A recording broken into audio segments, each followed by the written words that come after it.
오늘은 마가복음 9장을 본문으로 해서 불가능에 도전하는 그리스도인이 되라. 불가능에는 몇 가지 종류가 있어요. 첫째는 법칙적 불가능입니다. 무슨 불가능이요? 말이 좀 어렵지만은 법칙적 불가능. 사람이 자연 법칙을 어기면은 그게 따르는 해를 받게 되어 있습니다. 아무리 우리가 기도한다 해도 해를 서쪽에서 동쪽으로 뜨게 할 수는 없어요. 그리고 시애틀 타워에서 뛰어내리면서 황금박쥐처럼 폼을 잡는다고 믿습니다 하고 뛰어내린다 해도 안전할 수가 없습니다. 그는 법칙으로, 하나님이 세운 법칙으로 그것은 불가능한 일입니다. 물론 하나님께서 때로는 필요할 때에 자연 법칙에 어긋나는 기적을 행하시기도 합니다. 원래는 사람이 물에는 빠지게 되어 있지만은 필요할 때는 베드로처럼 물 위로 걷게 할 수도 있어요.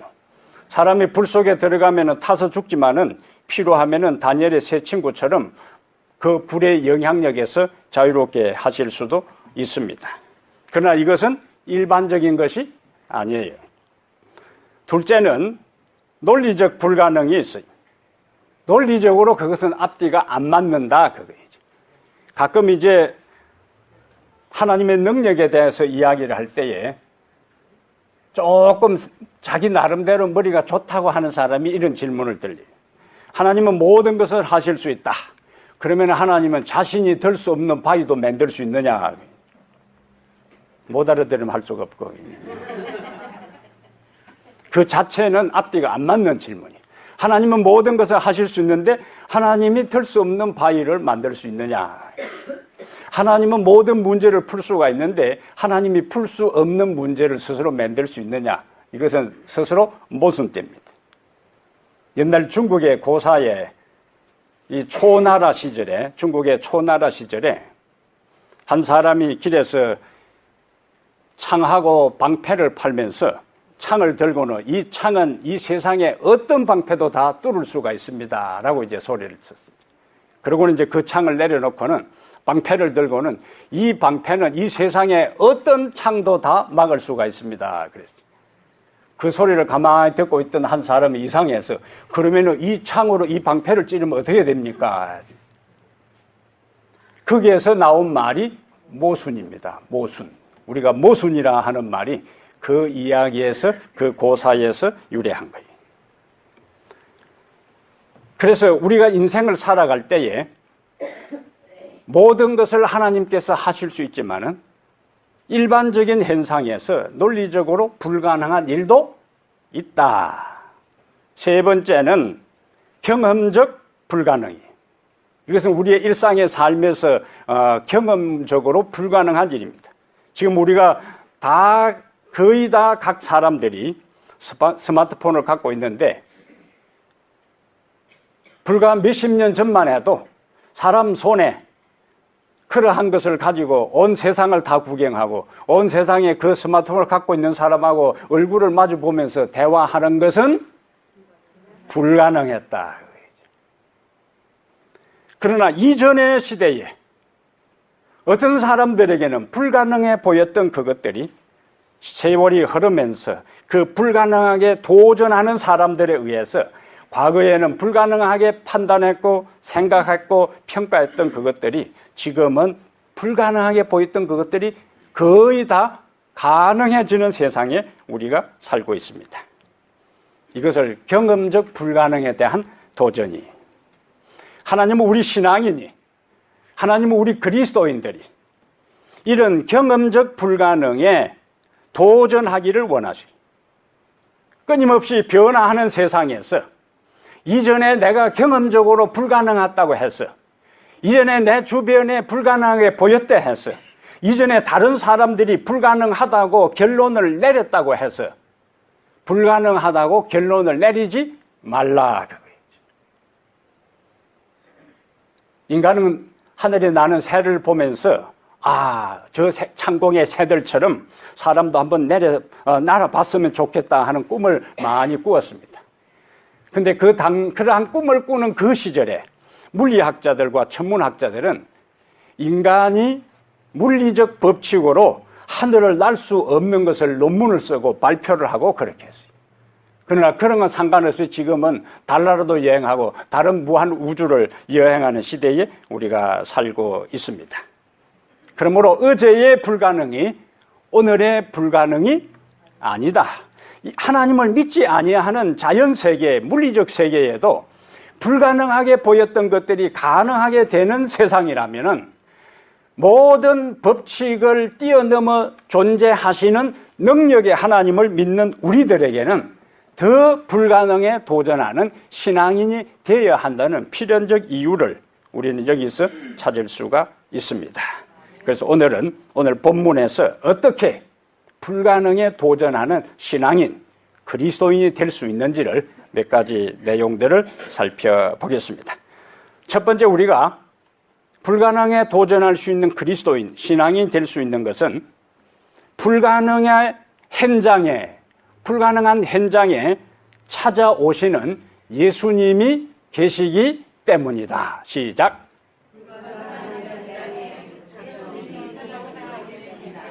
예, 그래서 잘 들으셔야 돼요. 그래서 언제 시작할지 모르는 거예요. 우리가 불가능에 도전한 신앙이 될 수 있는 것은 뭐라고요?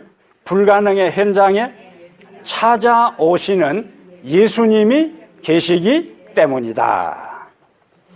오늘 본문의 배경이 예수님이 산 위에 세 명의 제자들과 함께 기도할 동안에 귀신 들린 한 아들을 예수님의 제자들에게 찾아와요.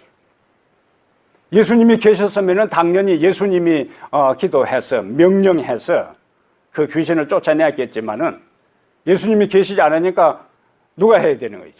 제자들이 해야 돼. 근데 이 제자들은 귀신을 쫓아내는 경험이 없는 사람들이 아니라 이미 이전에 선교 여행을 할 때에 2명씩 짝을 지어 보낼 때에 예수님께서 내가 하늘의 권세를 너희들에게 주었는데 하나님의 이름으로, 예수의 이름으로 명하면 귀신이 나가고 죽은 자가 살아나고 벙어리가 말을 하고 듣지 못한 사람이 듣게 되고 문둥병이 낫게 될 것이다. 그리고 제자들은 그 약속을 믿고 나가서 그리고 돌아와서 보고합니다. 우리가 예수 이름을 명했을 때에 귀신이 나갔다고, 죽은 자가 살아났다고. 그 제자들이 처음에 생각할 때는 어떤 생각을 했겠어요?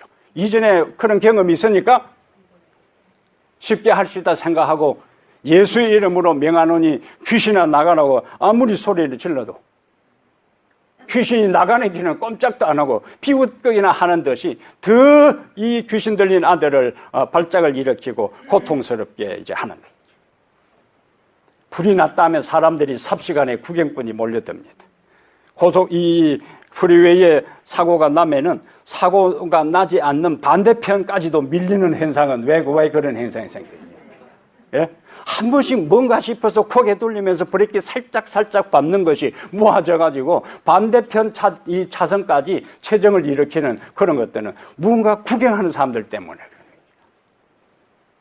근데 여기에 9명의 제자들이 예수님 없이 귀신을 쫓아내려고 소리를 지르면서 예수의 이름으로 명하는 귀신아 나가라 소리 질러도 귀신이 나가지 않고 오히려 비명을 지르게 하고 그 다음에 넘어지게 하고 거품을 일으키니까 주변 사람들이 삽시간에 그 주변으로 이제 몰려든 거예요. 제자들이 얼마나 당황했을까요? 아마 이 한 제자가 가서 소리 질러서 안 되면은 야, 너 뒤로 나와봐라. 내가 한번 해볼게. 돌아가면서 다 해도 9명이 다 돌아가면서 우리 혼자서 안 되니까 동시에 한번 소리 질러보자. 9명이 동시에 귀신은 나가라고 소리 질러도 꼼짝도 안 하는 상황들이. 사람들은 웅성거리고 몰려들지요. 때를 만난 물고기처럼 몰려든 사람들이 그동안에 예수님이 귀신을 쫓아내었고 너희들이 귀신을 쫓아냈다는 그 모든 것이 다 사기고 거짓말이라고 공격을 하는 그런 상황이 오늘 본문에서 펼쳐집니다. 그동안 이 아버지는 귀신 들린 이 아들을 안고 얼마나 백방으로 이 아들을 고치기 위해서 노력을 했을까요? 그러나 아무도 이 불가능의 벽을 넘지 못했어요. 아버지의 모든 노력은 헛수고가 되었고 희망은 물거품이 되었어요. 이 가정은 얼마나 어둠의 먹구름이 몰려왔을까요? 그 가정에 무슨 웃음이 있을까요? 그 가정에 무슨 행복이 있을까요? 우울한 분위기, 음울한 분위기가 이 가정을 완전히 감싸고 있는 그러한 상황에 주변에서 예수라는 사람을 찾아가면, 예수 선생을 찾아가게 되면은 어떤 병도 치료받고 어떤 귀신도 다 나갈 수가 있다.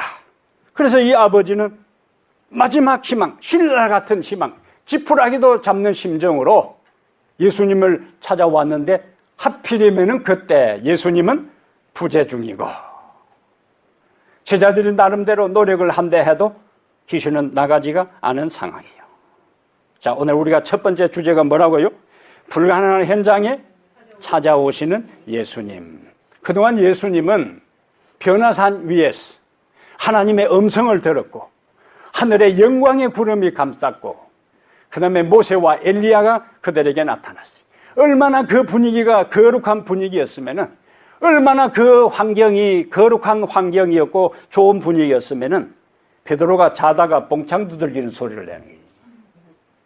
우리가 여기 있는 것이 좋사오니, 우리가 초막셋을 지어서 하나는 주님을 위해서, 하나는 모세를 위해서, 하나는 엘리야를 위해서. 그것은 자기들이 있을 곳은 없어요. 그러나 그냥 예수님이 계시고 모세가 있고 엘리야가 있는 그 현장에 함께 있는 것만 해도 행복하다 생각하고 꾸벅꾸벅 졸다가 이러다 자다가 봉창 두드리는 소리를 한다 그렇게 하는 거예요. 근데 예수님께서 내려가자 그렇게 했어요.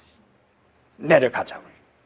예수님은 그 위에서 영광의 분위기에 취해서 제자들과 함께 편하게 있지 아니하고 9명의 제자들이 귀신을 쫓아내지 못하고 쩔쩔매고 당황하고 공경에 처해 있는 상황과 그리고 마지막 희망을 걸고 예수님을 찾아온 그 귀신 들린 아버지가 그 아들을 부둥켜 안고 통곡하고 있는 아버지의 그 슬픈 모습을 산 위에서 아시고 보시고 그 현장으로 급히 찾아오신 것이, 산 위의 영광에서 산 아래의 고통스러운 현장으로 찾아오신 그 예수님은 하늘에서 죄로 인하여 죽어가는 인생들을 구원하고 살리기 위하여 이 세상의 죄인의 모습으로, 이 세상의 연약한 인간의 모습으로 찾아오신 바로 그분이십니다. 그리고 이 세상에 계실 때에 사람의 경험과 사람의 지식과 사람의 지혜와 방법과 능력으로 해결할 수 없는 불가능한 그 현장에 예수님은 가셔서 그 모든 불가능한 문제를 해결해 주셨어요.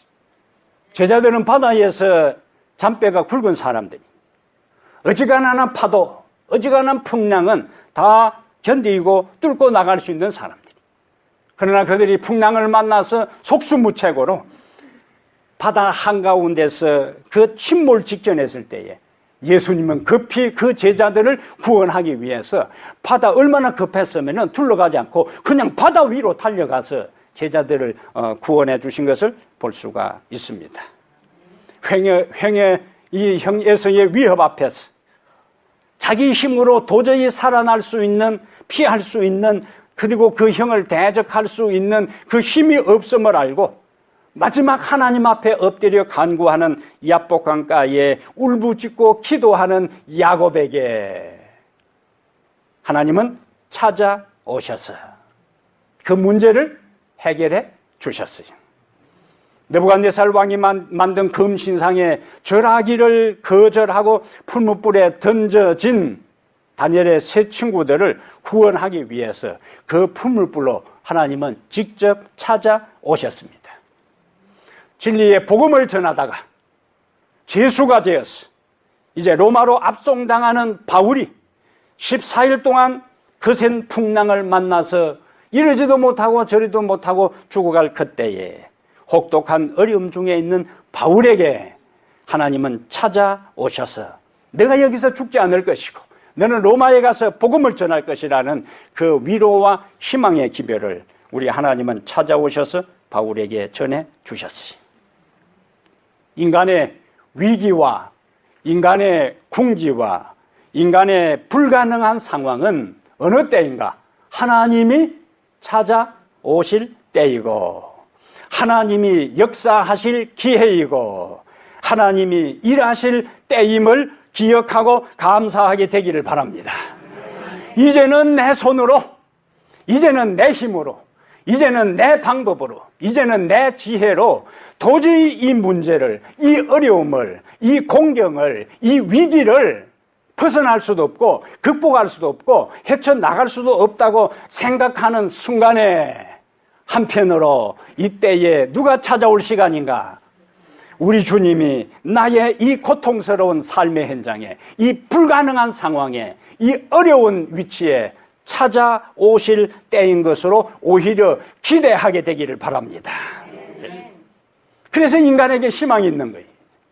하나님을 믿지 않는 사람들에게는 모든 것이 끝났고 모든 것이 절망이지만은 하나님을 믿는 사람들에게는 모든 것이 끝나고 모든 해법이 없다고 하는 그 순간에 이제는 예수님이 개입하셔서 하나님이 간섭하셔서 하나님이 섭리하셔서 그 모든 문제를 해결할 수 있는 기회가 됨을 믿고 감사하게 되기를 바랍니다.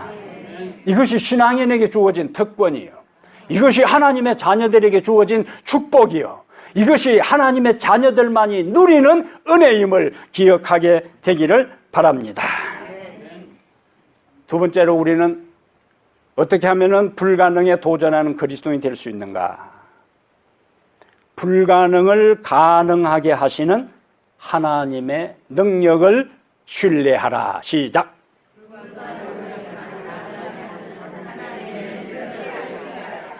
자꾸 이렇게 하는 거는 눈이 좀 가물가물한 사람들이 두 사람 보이기 때문에 그렇게 하는 거예요.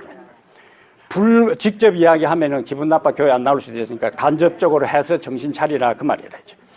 불가능을 가능하게 하시는 하나님의 능력을 신뢰하라. 17절에 보면은 예수님이 이제 내려오셨어요.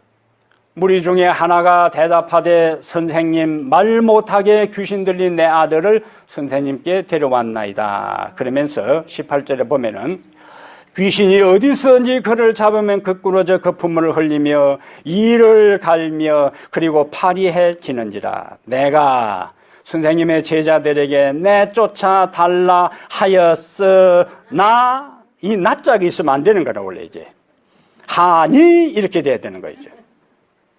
달라 하였으나 그들이 능히 하지 못하더이다. 아버지는 얼마나 실망했겠어요. 주변 소문을 듣고 예수님에게 찾아가면 당신 아들이 살아날 수 있다. 아무리 독한 귀신이라도 다 나갈 수 있다. 그냥 예수님 찾아오면은 제발이 지러가지고 예수님이 말씀하시기 전에 벌써 귀신은 나는 당신이 누구신 줄 아노니 그래요 항상. 그래서 귀신은 항상 귀신같이 알아본다 그렇게 했어요. 예수님은 자신을 스스로 나는 하나님의 아들이라고 귀신 앞에서 그걸 일부러 말하지 않아요. 그 귀신 같은 존재한테 뭐라고 예수님이 나는 하나님의 아들인데 내 이놈 나가라 이렇게 하지 않습니다. 예수님이 떴다 하면 벌써 귀신이 귀신같이 알고는 나는 당신이 누구인 줄 아노니 하나님의 아들입니다. 우리를 어떻게 하려고 이러십니까? 이렇게. 그래서 거기서 나온 말이 귀신같이 한다 그렇게 나온 거예요. 옛날 알았어요? 오늘 처음 듣는 이야기는 다 교회에 나오면 신기한 이야기를 많이 듣습니다. 이 귀신을 제자들이 쫓아내지 못하고 절망하고 있을 그때에 예수님이 이제 자신 있게 데리고 오라 딱 이야기를 합니다. 20절에 이에 데리고 오니 이제 아버지는 어떤 생각을 했을까요? 아, 확실히 선생은 다르구나. 이 햇병아리 제자들하고 선생하고는 비교가 안 되는구나. 데리고 오라. 왜냐하면 19절에 예수님께서 그를 내게로 데려오라 할 때 이제 마지막 이제 희망이요. 그래서 이에 데리고 오니 귀신이 예수를 보고 나가는지나 이렇게 돼야 되는데 데리고 오니 귀신이 예수를 보고 곧 그 아이로 심히 경련을 일으키게 하는지라. 그가 땅에 엎드려져 구르며 거품을 흘리더라. 이때 아버지는 어떤 생각이 들었을까요? 아버지 입장에서 어떤 생각이 들었을까요? 데리고 오라 할 때는 아주 자신 있게 예수님께서 데리고 오라는 모습이었으니까 이 제자들한테는 안 됐지만은 이렇게 자신 있게 데리고 오라는 걸 보니까 데리고 오면은 바로 귀신이 나갈 것으로 생각했는데 그 아이로 심히 경련을 일으키게 하는지라 그가 땅에 엎드려 구르며 그 품을 흘리더라. 이 순간에 아버지에게 어떤 생각이 스쳤을까요? 여러분들이 이 아이의 아버지는 어떤 생각을 가졌을 거예요? 이 예수님도 뵐 수 없구나. 왜? 데리고 왔는데 보니까 심히 경련을 일으키고 구르면서 그냥 거품을 뿜어내는 그런 모습이 여기에 나타나죠. 순간적으로 아버지의 마음속에 갈등이 생겨요. 그러면은 빨리 예수님이 대책을 세워야 되는데 예수님께서 21절에 예수께서 지금 한창 아이는 경련을 일으키고 소리를 지르고 땅에 엎드려 구르고 거품을 흘리고 있는데 예수님은 뭐 하고 있어요? 21절에 예수께서 그 아버지에게 물으시되 언제부터 이렇게 된 지금 그거 물을 시기가 아니에요. 지금은 거품을 이루면은 내 이놈 나가라고 이렇게 해야 될 판인데 그걸 보면서 언제부터 이렇게 되었느냐. 아버지의 입장에서는 애간장이 타는 상황이에요. 그래서 선생이 예수님이 질문하니까 대답을 합니다. 22절에 귀신이 그를 죽이려고 불과 물에 단주사주 던졌나이다. 그 다음에 이제 아버지의 심정이 나오는 거예요. 지금 더 이상 질문하지 말라 그거예요. 이제 무엇을 하실 수 있거든 우리를 불쌍히 여기사 도와주십시오. 여기서 무엇을 하실 수 있거든. 원래는 예수님에 대한 신뢰를 가지고 왔어요. 주변에서 병이 나은 사람, 귀신이 나간 사람, 죽었다 살아난 사람, 다양한 사람들이 예수님은 너무 용한 능력 있는 사람이니까 그분에게 데리고 가면은 당신 아들 낳는다고 믿음을 가지고 나왔는데 예수 앞에 보니까 아이가 내동거를 져가지고 그러고 있으니까 이 내가 잘못 찾아왔구나. 그런데 뜬금없이 언제부터 이랬노? 이렇게 인물을 싸니까 그 순간에 찾아온 무엇이 없어져 버렸어요? 믿음이 흔들리기 시작해요. 확신이 흔들리기 시작한 거예요. 여기서 우리가 생각할 거는 하나님을 믿는 우리의 믿음이 내 눈앞에 전개되는 상황과 상관없이 흔들림 없이 한결같은 믿음을 갖는 것이 중요하다. 예? 사람들은 다 무엇에 영향을 받아요? 보이는 것, 현상, 환경에 영향을 받습니다. 이 아버지도 마찬가지예요. 그래서 무엇을 하실 수 있거든 할 수 있으면 한번 해보라는 이야기가 안 되면 안 되고 반반이에요. 이것을 가리켜서 반신반이라 그렇게 하는 거예요. 반신반이. 예수님께서 그 아버지의 이야기를 듣고 23절에 예수께서 이르시되 할 수 있거든이 무슨 말이냐. 이것은 같이 하겠어요? 할 수 있거든이 무슨 말이냐. 믿는 자에게는 능히 하지 못할 일이 없느니라. 할 수 있거든이 무슨 말이냐. 믿는 자에게는 능히 하지 못할 일이 없느니라. 이 말씀은요, 인간 사이의 모든 가능과 불가능을 판가름 짓는 것, 인간 삶에 있어서 가능한 것과 불가능한 걸 갈라놓는 기준이 뭐냐? 믿음이 있느냐 없느냐가 가능한가 불가능한가를 결정짓고 판가름 나는 기준이 된다. 예? 무엇이 기준이라고요? 믿음이요. 믿음이. 24절에 이거는 곧 이 말은 이 큰일 났구나. 그거죠. 예수님께서 내 마음의 확신과 믿음이 흔들리는 것을 눈치챈 것이 아닌가. 그래. 곧 하는 것은 아버지의 다급한 마음이 묻어납니다. 곧 그 아이의 아버지가 뭐 한다고요? 소리를 질러 이르되 내가 믿나이다. 나의 믿음 없는 것을 도와주소서. 근데 앞뒤 문맥이 맞습니까? 내가 믿나이다. 나의 믿음 없는 것을 도와주소서. 요 말 자체는 성립이 안 되는 말이에요. 내가 믿나이다. 나의 믿음 없는 것을 도와주소서. 이것은 절박하게 울부짖는 소리예요. 여기 헬라어 성경에는 여기 한글이나 영어 성경에 빠진 몇 구절이 더 첨가되어 있는데 눈물로 소리 지르며, 눈물로라는 것이 헬라 성경에는 포함되어 있어요. 이번 기회를 놓치면은 그 귀신 들린 아들을 다시 집으로 데려간다고 생각하니까 이 아버지에게 있어서는 절망이에요. 그래서 눈물로 뭐 했다고요? 소리 지르며, 그 다음에 주여라는 말이 헬라 성경에 나옵니다. 주여. 그러니까 눈물로 소리 지르며 주여 나의 믿음 없는 것을 도와주소서. 원래는 뭐라고 했냐면은 선생이여 그렇게 했어요. 이전에 찾아올 때는 예수님은 그에게 여러 선생 중에 랍비 중에 한 랍비였어요. 근데 이제는 눈물로 소리 지르며 선생이여 그렇게 하지 않고 주여. 이 주여 하는데 이 아버지의 모든 이 아들을 살리고자 하는 그 애처로움, 그 애달픈 마음이, 그 간절함이 무슨 말에 포함되어 있다고요? 주여. 그 한마디에 아버지의 모든 것이 다 포함되어 있는 거예요. 아버지의 무엇이요? 그냥 모든 것이 하면 아버지의 모든 것이 포함되어 있는 거예요. 무엇에? 주여 하는 것이 아버지의 모든 것이 포함되어 있는 거예요. 주님은 모든 것의 주인이요. 주님은 자연계를 지배하시고, 주님은 천체를 지배하시고, 주님은 귀신도 지배할 수 있는 바로 주님이요. 그래서 주여.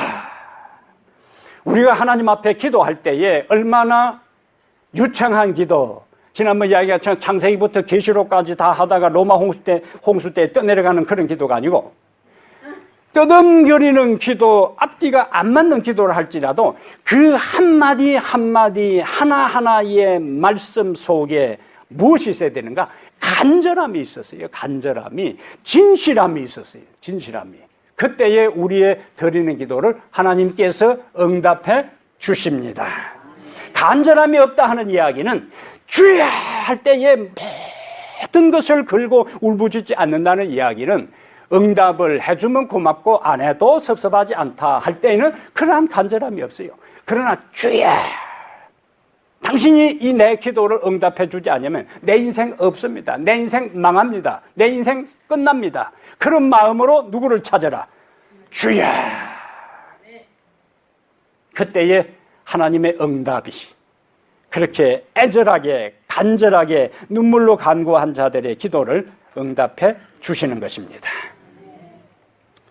그러므로 내가 믿나이다, 나의 믿음 없는 것을 도와주소서 하는 이것은 그 아버지의 탄원과 울부짖음과 외침과 간구와 기도만이 아니라 예수님께서 19절에 대답하여 이르시되 믿음이 없는 세대여 했던 것처럼 오늘을 살아가는 예수를 믿는다고 하는 여러분과 나의 삶에 하나님께서 드려야 할 기도로 우리에게 말씀해 주는 것입니다. 그러면 우리는 주여 나의 믿음 없는 것을 도와주소서, 주여 내가 믿나이다, 나의 믿음 없는 것을 도와주소서, 그것이 여러분의 기도가 되고 나의 기도가 되기를 바랍니다. 그 모든 상황이 끝나고 난다 머쓱해진 제자들이 예수님에게 질문을 합니다. 왜 우리는, 제자들이 이제 이상할 거 아니에요. 이제 무한을 당하고 창피를 당하고 공경에 처했으니까 왜 우리는 선생님 귀신을 쫓아내지 못했습니까? 하니까 요 같은 내용을 마태복음 19장, 오늘 그래도 성경절은 두 개는 찾고 가야지. 마태복음 17장, 여기는 없어요. 요 칠판에는 없으니까 자꾸 저것만 뒤다보고 있지 말고 마태복음 17장 19절. 자, 이제 귀신이 나오고 난 다음부터 아이가 낳고 마태복음 17장 19절에 이때의 제자들이 조용히 예수께 나와 이르되 우리는 어찌하여 쫓아내지 못하였나이까? 이르시되 너희 믿음이 작은 까닭이니라. 왜 쫓아내지 못했다고요? 너희 믿음이 작은 까닭이니라. 우리의 삶에 있어서 모든 것을 판가름하는 기준은 믿음입니다. 그래서 예수님께서도 너희 믿음대로 될지어다 그렇게 말씀했어요. 큰 믿음을 가진 사람은 큰 일을 이룰 것이고, 작은 믿음을 가진 사람은 작은 일을 이룰 것이고, 믿음이 없는 사람은 아무것도 이루지를 못하는 거예요. 왜? 예수님께서 뭐라고 말씀하셨어요? 너희 믿음대로 될 것이니라. 불가능하다고 생각하면은 안 되는 겁니다. 된다고 생각하면은 그것이 하나님의 뜻과 하나님의 모든 영광에 맞으면은 그것이 이루어지는 거예요. 모든 것이 가능하다 하는 책이 있는데, 이 책을 쓴 사람은 젠 브리크라는 여인의 이야기입니다. 젠 브리크. 들어봤어요? 예. 그래서 교회에 부진히 다니셔야 되겠어요. 생전 안 들어본 이야기를 교회 나오면 다 들어보는 거예요. 젠 브리크라는 두 다리 없이 태어났어요. 근데 심장도 왼쪽에 붙어 있던 거 아니에요? 오른쪽에 붙어 있어요. 신부모는 아이를 아예 포기했습니다. 이 아이는 한 집에 이제 입양을 갔는데, 의사도 간호사도 이 아이는 곧 죽을 것이라고 생각했는데, 기적적으로 이제 이 아이가 죽지 않았습니다. 우리가 이게 잠깐 영상을 하나 우리가 보겠습니다. 이 아이가 강인한 두 팔로 유명한 서커스 이제 맹인이 되는데, 두 다리가 없이 태어난 여인. 우리 중에 처해 있는 우리의 삶의 현실이 저 여인보다 더 비극적인 사람은 없을 겁니다. 얼마든지 자신의 삶을 한탄하고 비관하고 다른 사람과 비교하면서 절망 속에 살아갈 수 있었지만은, 내게 능력 주신 자에서 내가 모든 것을 할 수 있다는 믿음으로 자신의 삶을 긍정하고 희망을 잃은 사람들에게 희망의 전도사가 되고, 자신의 삶을 받아들이면서 절망한 사람들에게 하나님 안에 희망이 있음을 전하는 희망의 전도사가 된 것은 그에게 하나님을 향한 믿음이 있었기 때문에 그렇습니다. 우리는 보는 대로 인생을 살아가지 않습니다. 하나님 안에서 절대적인 그분의 말씀을 믿고 내 믿음대로 되리라는 그 말씀을 의지해서 살아가는 자들입니다.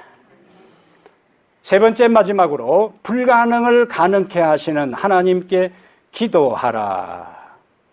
다시 똑같은 장면이 마가복음 9장 28절에 마가복음 9장 28절에 집에 들어가심에 제자들이 조용히 묻자오되, 마태복음에서는 우리가 귀신을 왜 쫓아내지 못하였습니까 할 때에 믿음이 부족했다고 했는데, 똑같은 말씀을 예수님은 왜 우리가 귀신을 쫓아내지 못했습니까? 29절에 기도 외에 다른 것으로는 이런 종류가 나갈 수 없느니라. 예수님은 베드로, 야고보, 요한을 데리고 산 위에 올라가셨는데, 누가복음에서는 뭐라고 이야기하는가? 기도하러 산 위에 올라가셨다 그랬어요. 그래서 그곳에서 기도했어요. 기도해서 하늘의 능력으로 충만하게 되었습니다. 기도해서 성령으로 충만하게 되었어요. 기도해서 하나님의 임재를 다시 한번 경험했어요. 그리고는 내려왔을 때 9명의 제자들이 그렇게 귀신을 쫓아내려고 해도 나가지 않던 그 귀신이 예수께서 말씀하실 때에 25절에 말 못하고 못 듣는 귀신아 내가 네게 명하노니 그 아이에게서 나오고 다시 들어가지 말라 하시매. 그 귀신이 나갔어요. 기도하는 자에게 능력이 나타납니다. 기도하는 자에게 역사가 나타납니다. 기도하는 자를 통해서 하나님은 위대한 일을 이루시는 거예요. 그럼 9명의 제자들은 그동안 뭐 하고 있었는가? 예수님께서 3명의 제자들을 데리고 올라갈 동안에 나머지 9명의 제자들은 산기슭에 머물고 있을 동안 그들도 뭐 하고 있어야 되는 거예요? 기도하고 있어야 되는 거예요. 그동안에 예수님을 따라다니면서 들은 말씀들을 서로 말씀 나누기를 하고 그 다음에 또 함께 기도해야 되는 거예요. 그런데 시대의 소망에는 그 제자들의 상황을 이렇게 이야기합니다. 시대의 소망 431페이지. 예수께서 세 제자를 선택하여 산으로 동행하게 하신 것은 9 제자의 시기심을 불러일으켰다. 기도하고 그리스도의 말씀을 명상함으로써 믿음을 굳게 하는 대신에 그들은 사사로운 불평에 사로잡혀 있었다. 이와 같이 어두운 상태에서 그들은 사단과의 쟁투에 들어갔다. 뭐 해야 되는데요? 기도하지 아니하고 시기심에 사로잡혔고 기도하지 아니하고 불평하고 있었어요. 사단은, 예수님은 끊임없이 성경에서 사단이 틈을 타지 못하게 막으라 그렇게 했어요. 사단은 꼭 어디로 들어오는가? 틈새로 들어와요. 틈새로. 그래서 기도하지 아니하는 그 틈을 이용해서 사단이 치고 들어오니까 속수무책으로 꼼짝없이 당하잖아요. 9명의 제자들이 예수님이 그 현장에 계시지 않아도 하나님께 기도하고 있었다면 얼마든지 그 귀신 들린 아들을 치료할 수 있었을 거예요. 그러나 이전에 예수님과 함께 있으면서, 따로 있으면서 그들이 기도했을 때는 2명씩 가도 귀신을 쫓아냈던 그들이 9명이 있으면서도 귀신을 쫓아내지 못한 것은 과거의 우리의 신앙의 경험이, 과거의 우리의 신앙의 역사가, 과거의 우리의 믿음이 현재 나의 삶의 문제를 해결해 주는 것의 보장이 아니라는 이야기입니다. 우리는 매 순간, 우리는 끊임없이 하나님을 의지해야 되고, 하나님을 찾아야 되고, 하나님께 엎드려야 되고, 하나님께 기도해야 되고, 하나님의 모든 성령을 날마다 구해서 하나님과 우리 사이에 틈새가 없을 때에 사단의 어떠한 공격도, 사단의 어떠한 세력도 우리는 넉넉히 극복하고 이기고 해결할 수 있음을 확신하게 되기를 바랍니다. 기도는 우리에게 불가능을 가능케 하는 것입니다. 불가능에 도전하는 그리스도인 되기를 바랍니다. 예수님이 우리의 불가능한 상황에 찾아오시기 때문에 우리에게 희망이 있습니다. 그분의 능력을 절대적으로 신뢰하게 되기를 바랍니다. 불가능을 가능하게 하시는 그분께 기도하게 되기를 바랍니다. 할 수 있거든이 무슨 말이냐? 믿는 자에게는 능하지 못할 일이 없느니라고 말씀하실 때 주여 내가 믿나이다. 나의 믿음 없음을 도와주소서. 따라합니다. 주여 내가 믿나이다. 나의 믿음 없는 것을 도와주소서. 다시 한번 주여 내가 믿나이다. 나의 믿음 없는 것을 도와주소서.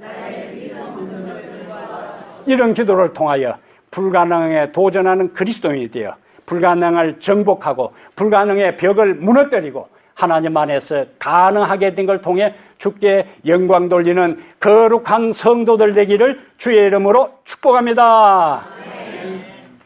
살아계신 우리 하나님, 인간 세상의 모든 만사를 주관하시며 귀신의 권세를 물리치시고 병든 자를 치료하시고 상처를 고치시고 모든 인간 삶의 갈등과 괴로움을 끝내게 하시는 살아계신 우리 하나님이시여, 주님이 살아계심을 감사합니다.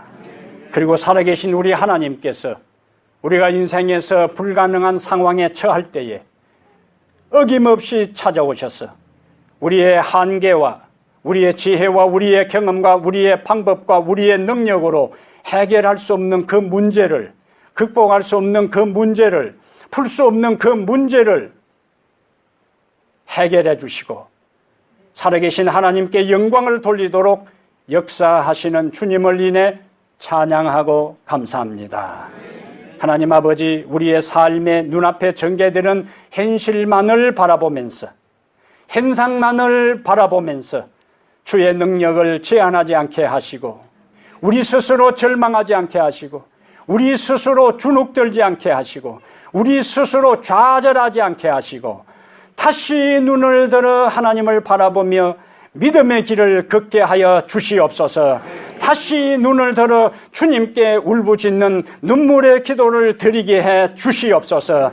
다시 눈을 들어 우리의 믿음 없음을 고백하고 믿음을 달라고 간구하는 성도들 되게 하여 주시옵소서. 인생을 살아오면서 수없이 많은 문제에 직면합니다.